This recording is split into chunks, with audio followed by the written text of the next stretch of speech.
হামজা জামালদের জন্য বড় অঙ্কের খরচ করতেও প্রস্তুত বাফুফে।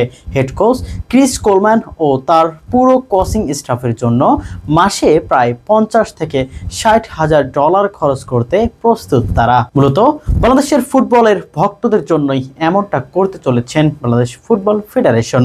বিস্তারিত প্রতিবেদনে। বাংলাদেশ ফুটবলের নতুন হেড কোচ কে হচ্ছেন, এই প্রশ্নে এখন পুরো দেশের ফুটবল ভক্তদের চোখ বাফুফের দিকে। আগে শোনা গিয়েছিল আজই নতুন কোচ নাম ঘোষণা হবে, কিন্তু শেষ মুহূর্তে বদলে গেছে পরিস্থিতি। বাফুফের সভাপতি তাবিথ আউয়াল জানিয়েছেন আলোচনা এখনো চলছে এবং 15ই মেতেই চূড়ান্ত হবে সবকিছু।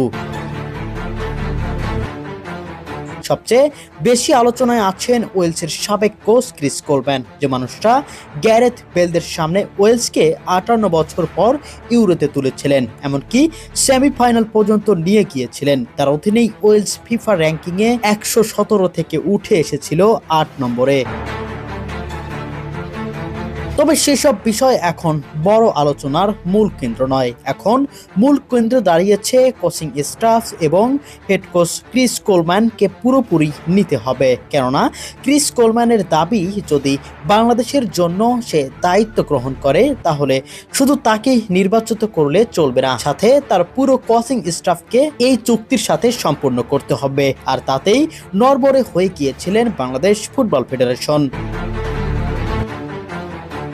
বাফুফে বলছে শুধু হেড কোচ নয়, ক্রিস কোলম্যানের পুরো কোচিং স্টাফ, সুযোগ সুবিধা, মাঠ ও অবকাঠামো নিয়েই চলছে বড় আলোচনা। শোনা যাচ্ছে পুরো স্টাফের পেছনে মাসে খরচ হতে পারে 50 থেকে 60 হাজার ডলার পর্যন্ত, যা বাংলাদেশ ফুটবলের জন্য অনেক বড় অঙ্কের খরচ। তবে সেসব বিষয় নিয়ে এখন ভাবছে না বাংলাদেশ ফুটবল ফেডারেশন। তাদের কাছে এখন বাংলাদেশ ফুটবল ভক্তদের আশাই সবচেয়ে বড় চাওয়া পাওয়া।